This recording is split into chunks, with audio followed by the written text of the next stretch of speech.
Then space folded again. And again.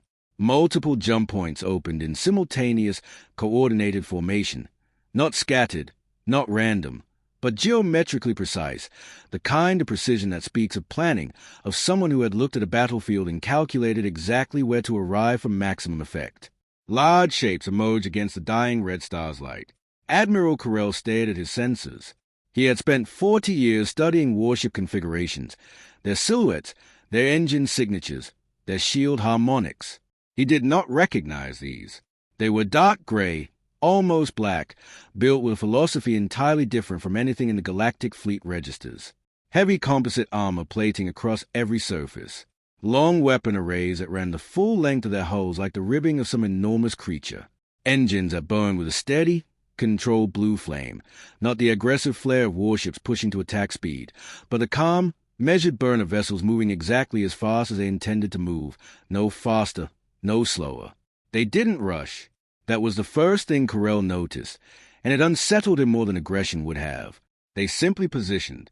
The lead vessel moved to place itself directly between the alien fleet and their attackers, with the unhurried certainty of something that had already decided how this would end. Then the ships behind it spread outward, cruisers, destroyers, support carriers, arranging themselves not in defensive cluster but in a coordinated formation that somehow managed to be both protective and offensive simultaneously. On the enemy flagship, Carell imagined there was probably panic. On his own bridge, there was something stranger, silence, but a different kind than before. Not the silence of extinction, but of suspended breath. Inside the human flagship UENS Resolute, Commander Elias Grant stood before the tactical hologram with the particular stillness of someone who had learned long ago that panic is a resource you can't afford to spend. He was not a tall man, not physically imposing in any way that would seem significant at a diplomatic reception. But every officer on the bridge had served with him long enough to know that stillness. It meant he was processing. It meant the situation was already becoming a problem he was solving, rather than a crisis he was surviving. "Status," he said. His tactical officer, Lieutenant Commander Voss, responded without looking up from her console. Enemy fleet superior in numbers by a factor of roughly 3. But their formation broke when we arrived. They repositioned to face us, which means they left the flanks of the trapped fleet unguarded. She paused. They didn't expect resistance. They expected an empty distress call, Grant said. "Yes, sir." He studied the positions for another moment. A transmission request arrived from the enemy fleet. His communications officer looked up, waiting. Grant shook his head slightly.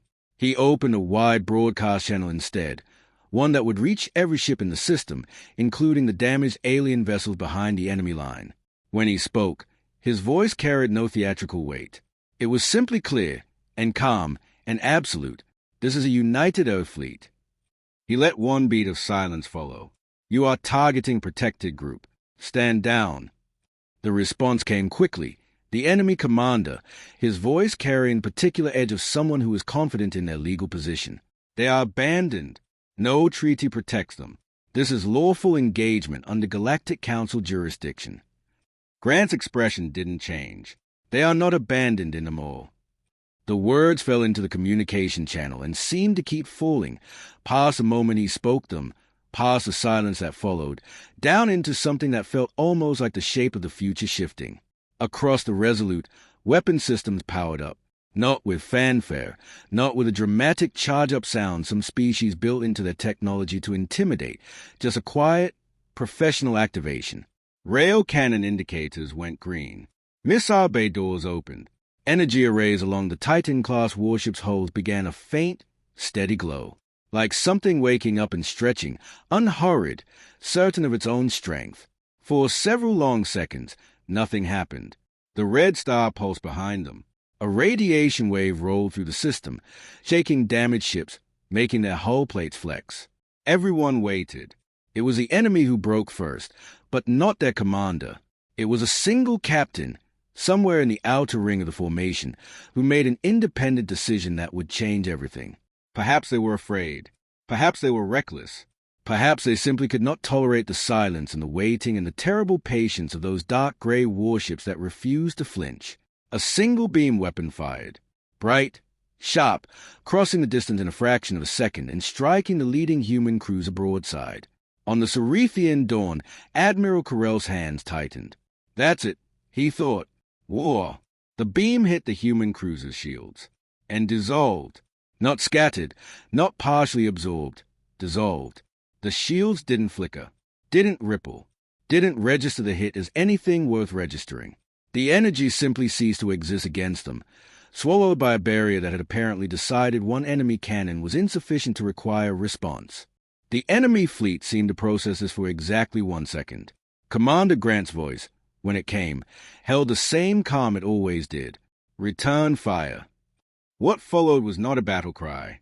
It was not the wild, surging counterattack that the galaxy's military historians typically describe in their accounts of species defending their own.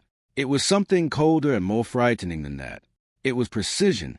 A rail cannon round crossed the distance in under 3 seconds. It struck the ship that had fired first, the same ship, exactly, at the precise weak point where their forward shields overlapped with their lateral ray. The vessel didn't list or burn dramatically. It came apart. One moment a warship, the next a cloud of glowing fragments expanding outward in a perfect sphere, each piece catching the red star's dying light. The missiles followed, not a volley, a sequence, guided, calculated, each one assigned a specific target by a targeting system that had spent the time since arrival mapping every enemy shield frequency, every engine signature, every gap in every formation. They hit simultaneously, across a dozen different enemy ships, collapsing their shields in a coordinated cascade that left the fleet suddenly naked and confused. Panic, when it hits a military formation, doesn't announce itself. It just appears, in the form of ships turning the wrong directions, captains issuing contradictory orders, gunners firing at targets they haven't been assigned because they can't get confirmation from a command structure that has stopped functioning coherently. The enemy fleet that surrounded 37 dying ships in a perfect, patient circle fell apart in under 90 seconds. Some tried to retreat. They found that the humans had already identified every viable jump corridor and positioned interceptors there. Fast, silent ships that moved a block without firing unnecessarily, that disabled engines with targeted strikes rather than destroying vessels that no longer pose a threat. Carell watched all of this from his command deck with a specific disbelief of someone watching the impossible happen in real time. Less than 10 minutes. Start to finish. The battle lasted less than 10 minutes. Grant gave his final order quietly. Cease fire. Silence returned to the dying system. But it was a different silence now. Not the held breath before annihilation, but the aftermath of something having been decided. Smoke and debris drifted. Disabled enemy ships floated powerless, their running lights still on, their escape pods already moving toward human interceptors. The red star pulsed weakly overhead, but somehow it seemed less like a death signal than it had an hour ago. The alien fleet was still there, all 37 ships. Human repair vessels were already moving toward them before Carell had fully processed that he was alive. Large, utilitarian ships, not warships, nothing threatening, approached with the practiced efficiency of people who had done this before, who had planned for the possibility of survivors and brought what those survivors would need. Medical teams transferred supplies without being asked. Energy cells were shared without negotiation. Engineering crews began attaching to damaged hulls, their communications polite and technically specific, requesting access to systems they needed to fix rather than assuming permission. On the Cerethian dawn, Carell's officers watched through the viewports in near silence. They didn't have to come, Dasan said, finally, his voice barely above a whisper. No one disagreed, because it was true in a way that went beyond the obvious. They hadn't just responded to a distress call. They had crossed half a sector to reach a system the rest of the galaxy had written off, to defend people they had never met, from an enemy that had the full legal backing of the Galactic Council's deliberate indifference. A secure channel opened. Commander Grant appeared on the main screen. He looked, Carell thought, exactly the same as he had during the battle. No flush of victory in his face, no particular pride. Just the same steady attention he'd had throughout. Admiral Carell, he said, your fleet is safe. Medical and repair vessels will complete their work within the hour. Carell found that he had to clear his throat before he could speak. You intervened in a conflict that was not yours. You asked for help, Grant said simply. We expected no response. Carell paused. We transmitted to Earth because there was no one else. We did not truly believe. He stopped, tried again. Why? Grant was quiet for a moment, not the silence of someone avoiding the question, but of someone choosing the right word from among several true ones. Because once, he said, no one came for us. He let that sit without explanation. He didn't need to elaborate.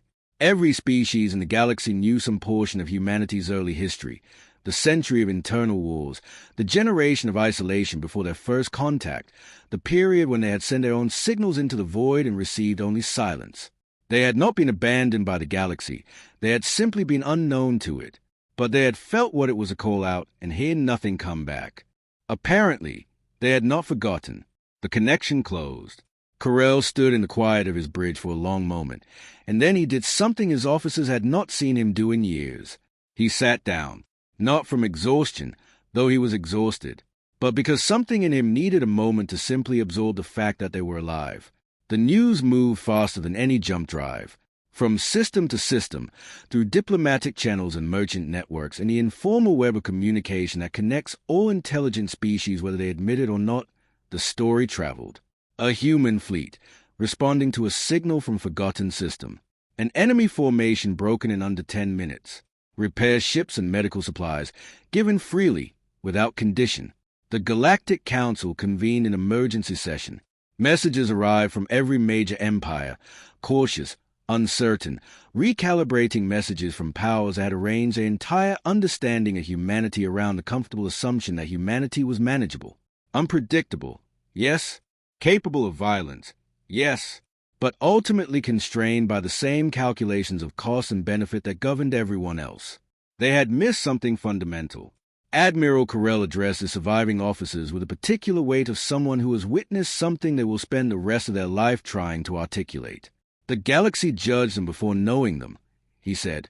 We doubted them. We assigned them a category and filed them away. And they crossed half the sector to prove us wrong, not to prove a point, not to demonstrate superiority, but simply because we asked. He paused. Remember what you saw today. Not the weapons, not the precision. Remember the repair ships. Remember that they brought medical supplies. Remember that they came. Across the Red Star system, human engineers finished their work. Alien vessels that had been hour from complete systems failure now had stable engines, charged shields, coherent life support. The Cerethian Dawn herself, which had been venting atmosphere through 3 hull breaches when the battle began, was sealed and structurally sound. As the human fleet prepared to depart, Grant sent one final transmission, not to the Galactic Council, not to any government or diplomatic body, just to every surviving alien ship in the system, every officer and crew member and frightened navigator who had spent the last several hours waiting to die. Remember this. If the galaxy abandons you, Kolaith, humanity will answer. Carell read it from his command chair. Around him, his officers read it from their consoles. No one spoke for a moment. Then Dasan, young Dasan, whose hands had trembled for hours, stood up straighter, not from relief, exactly, from something that felt more like the slow return of something he'd thought he'd lost in this system. Not hope in the abstract, optimistic sense. Something more specific than that. The knowledge that strength exists in the universe that is not cruel. The Red Star continued its long, slow dying. It would collapse eventually, in a decade, a century, some time frame that made no difference to the events that had already happened within its light. But for now it burned, dim and flickering, casting its weak red light across the repaired ships and the retreating human fleet, and the debris of a battle that had lasted less than 10 minutes and changed everything. In the dark reaches of the galaxy, in the quiet systems the Council had marked as unimportant, and the oppressed species who had learned to survive by staying invisible, word was spreading. Not the official version, the diplomatic language of the Council's hurried communiques about Earth's unauthorized intervention. The real version, the one that traveled in whispers between people who had spent their lives knowing that no one was coming for them. Humans arrived, to a forgotten system, for a fleet they'd never met, with medical supplies and engineering teams, and a commander who had not raised his voice once. And when the enemy fired on them, their shields didn't even flicker. There's a particular kind of hope that is almost unbearable, the kind that arrives after you've already made your peace with despair. It's more dangerous than ordinary hope, because it doesn't just change what you expect from the future. It changes what you believe is possible. It rewrites the rules you thought governed the universe. That was what was spreading now. Through every dark corner of the galaxy, through every species that had ever called out into the void and received only bureaucratic silence in return. If they come for a fleet no one dare defend, they will come for others. If they crossed half a sector for 6 words, imagine what they might cross the whole galaxy for. The red star flickered one last time, dim and fading. But in the fading light, 37 ships held steady, engines burning, shields glowing, the particular fierce beauty of things that should have died and didn't. And in every forgotten system, in every overlooked corner of a galaxy that had grown comfortable with deciding who was worth saving, one quiet, extraordinary truth was taking root like something that had waited a long time to grow. When the universe abandons you, when the councils issue their polite regrets and the allies go silent and the charts mark your coordinates as lost, there is still one signal worth sending. Call Earth, because humanity remembers what it felt like to call out into the dark and hear nothing come back. And they decided, somewhere in that long silence, that they would never be the ones who didn't answer. The red star was dying. Its light had grown weak and erratic, pulsing like the final heartbeats of something ancient and exhausted. Radiation storms swept through the system in silent, invisible waves, invisible to the naked eye but lethal to unshielded hulls. No trade vessels crossed this region anymore. No patrol fleets maintained order here.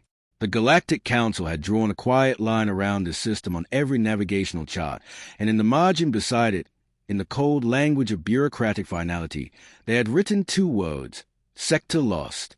And now, 37 alien ships floated inside it, waiting to die.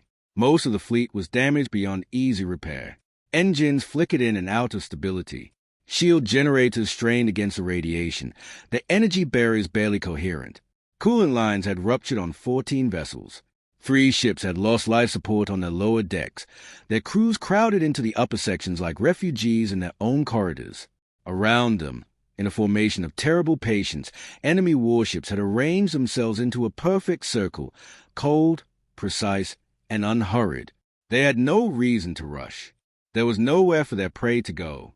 Inside the alien flagship Cerethian Dawn, Admiral Carell stood on the command deck with his hands clasped behind his back. He did not sit. He had not sat in hours. He simply watched the tactical display as red warning symbols bloomed across the screen like a spreading infection. Each symbol represented a locked weapon system, an enemy cannon charged and ready, a life hanging by a thread of someone else's patience. They had already sent distress signals to the Galactic Council, to 3 neighboring empires, to old alliance partners who had once shared meals at diplomatic tables and spoken warmly of mutual defense. The silence that came back was answer enough. Eventually, one message did arrive, transmitted in the formal tone of someone who had rehearsed their indifference. Resources cannot be allocated at this time. Carell had read it twice. He understood what it meant. It meant, you are not worth saving. Die quietly, and don't make it complicated for us. He set the message aside and returned to watching his fleet fall apart in real time. Across the tactical screen, the enemy cannons had begun their charging sequence. Blue-white light gathered along the barrel arrays of the surrounding warships, building slowly, deliberately, the kind of power that announces itself before it strikes because the wielder wants you to see it coming, wants you to feel the weight of your own helplessness in those final seconds. One of Carell's officers, a young navigator named Dersan, whose hands had been trembling for the past hour, finally broke the silence on the bridge. "Admiral," he whispered, "shall we prepare a surrender request?" Carell didn't look at him. "They don't want prisoners. Dersan." The bridge went very quiet. Everyone knew it was true. This wasn't a conflict with political stakes or territorial ambitions that might be resolved at a negotiating table. This was extermination, dressed in the language of lawful engagement. The enemy had selected them not because they were powerful, but precisely because they were not, because they were here, in a forgotten system, abandoned by every authority that might have objected. Carell closed his eyes for a long moment. When he opened them, something had settled in his expression. Not peace, exactly. More like the particular clarity that comes when all the complicated options have been stripped away and only one remains. "Transmit one final signal," he said. His communications officer looked up. To the Council? No. Carell paused. To Earth. The bridge crew exchanged glances. Several officers looked uncertain, not afraid, exactly, but hesitant in the way that experienced soldiers hesitate when something crosses from familiar into the unknown. Humans, the newest species to achieve interstellar travel. Unpredictable, the diplomatic reports called them. Emotional, dangerously creative in crisis. Capable of extraordinary violence and extraordinary kindness in the same breath, sometimes in the same moment. Most galactic species kept careful, respectful distance from humanity, the way you maintain respectful distance from a fire that warms you beautifully but burns without apology. But Carell had no other options, and a fleet full of people who deserved to live. Send it, he said. The signal was simple, stripped of diplomatic formality, because there was no time for it and no point in pretending. Just 6 words transmitted across the void. We are abandoned. Request assistance. Then they waited. The enemy cannons continued charging. The Red Star pulsed weakly. Debris from earlier skirmishes drifted past the viewports in slow, silent arcs. The sand had stopped trembling and gone very still, the way people do when they've accepted something terrible. Seconds passed. Nothing happened. Then the sensors screamed. Every instrument on the bridge spiked simultaneously. Carell's eyes snapped to the tactical display just as space itself seemed to fold, not in the clean, predictable geometry of a standard jump point, but in something larger, something that made the ship's hull groan softly as local gravitational fields adjusted to accommodate it. What is that? Someone whispered. A massive jump signature had appeared directly behind the enemy fleet. The enemy ships noticed it at the same moment. Weapons that had been aimed at the dying alien fleet swiveled. Formation discipline, which had been so perfect just moments ago, developed sudden cracks as captains turned their attention to this new and inexplicable development behind them. The blue charging light along their cannon barrels flickered as targeting systems were hurriedly redirected.